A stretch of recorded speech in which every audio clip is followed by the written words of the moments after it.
Gentlemen, he is the problem child, Jake El Gallo Paul.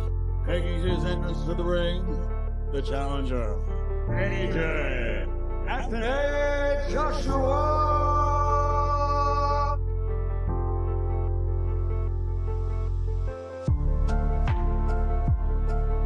MMA striking coach, man I've known for over 20 years.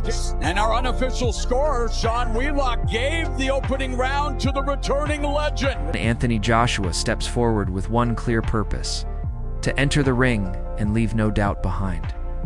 His mindset is locked on finishing Jake Paul immediately, believing the opening round is all he needs. On the other side, Jake Paul refuses to be intimidated. He has committed himself fully to relentless preparation, pushing his limits every single day. In his vision, this matchup is not just a fight, but a chance to create the most shocking moment boxing has ever witnessed. Everything is aligned to spotlight: the pressure, the roaring crowd. Supporters around the world are eager to see whether Jake's quickness, hunger, and self-belief can truly stand against Joshua's raw force, experience, and knockout reputation. Just going in there and being dominating physically, I want to break him down spiritually and mentally. Inside Jake Paul's camp, confidence is growing stronger with each passing session. His team, led by head trainer Theo Chambers, performance expert Larry Wade, and seasoned fighter Galilean Love, openly praise the intensity of his preparation. They claim the work Jake is doing behind closed doors is tougher than what he will face on fight night. According to them, the sparring sessions are brutal, demanding, and designed to break limits. With training partners towering between 250 and 270 pounds, Jake has been tested against size, pressure, and power repeatedly. The belief within the camp is clear: if he can survive and excel in these conditions, stepping into the actual bout will feel more controlled and manageable. I think in the last 6 weeks, you've seen Jake slowly tighten himself up and get himself prepared, and he's really locked in now. So what we've been able to see is Jake evolve into the gladiator. He's slowly evolving into the gladiator that he has become for fighting. About time he finishes the camp and goes through everything he needs to go through, by that night, he'll be fully prepared. His outer shell that he needs to be able to go in there and be the gladiator for the night, he'll have that ready. And that's what you see happening now. That's the process in which we're in now. Former heavyweight challenger Adam Kanaki offers a rare inside view of Anthony Joshua's training environment as the fight approaches. He explains that Joshua looks sharper than ever, carrying himself with smooth movement, deadly accuracy, and frightening strength. Every drill is performed with purpose, every combination thrown with intent. Kanaki notes that Joshua is obsessively refining his range control, rhythm, and shot selection, knowing one perfectly timed strike could end the contest instantly. He issues a serious warning to Jake Paul, stressing that a single clean connection from Joshua has the power to completely flip the outcome in seconds. The atmosphere in camp is intense, disciplined, and unforgiving. Nothing is being overlooked. Observers can expect a focused, calculated, and extremely dangerous Anthony Joshua ready to impose his will.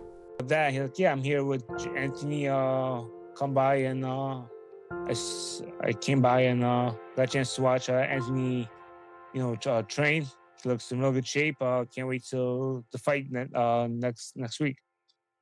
I don't know if you've been in camp with Joshua before, but have you sparred him before in the past? No, I haven't. No. What do you think next week in Miami? Anthony Joshua, Jake Paul. How do you think it's gonna go? I think Joshua should win by knockout. He looks really good in training. But you gotta give it up for Jake Paul. Taking the chance. It's crazy. It's gonna be a really tough fight for him. But we'll see. It's boxing, and one shot could change everything. Did you get a chance to see Joshua spar the other day, or just? No, just training. He was just doing training. Veteran analysts Duke McKenzie and Barry Jones share their perspective on what could ultimately decide the clash between Anthony Joshua and Jake Paul. Their attention centers on the devastating accuracy and force Joshua brings, particularly one punch capable of tearing through defenses. They identify the overhand right as a strike that could instantly trigger chaos, explaining that being hit cleanly at heavyweight is a completely different experience. Such an impact can freeze the body, scramble the senses, or shut the lights off without warning. Both experts underline that Joshua's reach, timing, and explosive delivery make landing that decisive blow a very real possibility. While they acknowledge Jake Paul's speed and athletic ability, they stress that handling true elite heavyweight power is an entirely different challenge. Fans now wait, wondering whether Jake can absorb that danger or if one single moment will seal the fight forever. Then we'd all be up in arms at this fight. What's been the climate of the box, and actually, once Mayweather boxed McGregor, it changed it forever. Opened the doors, didn't it? It did, because you got the number one, pound for pound, number one in the world, still at the time, Mayweather. And you know, he was, even though he was on the end of his career, still that, boxing a guy who never boxed before. Yeah. And you know, and we were all up in arms about that, but it happened, and also it was, and he carried him and all the rest of it. But now it's different. I mean, I haven't got a problem with it. I really haven't. No. Will I watch it? I probably will, because I got Netflix. But I won't, like I didn't watch Jake Paul versus Mike Tyson, and I genuinely never saw it. I watched the undercard. Yeah. It's only, and I have no problem with it, though I think there was potentially loads of risk there. But one for a guy who never boxed, not having boxed at any sort of decent level, and one for a guy who's almost 60. You know, that was the worry there. But still, I still thought, you know, I'm not the audience they're aiming at. Yes. So me not watching it, no one's gonna boo-hoo about that. So, and I'm not sad I didn't see a round of it.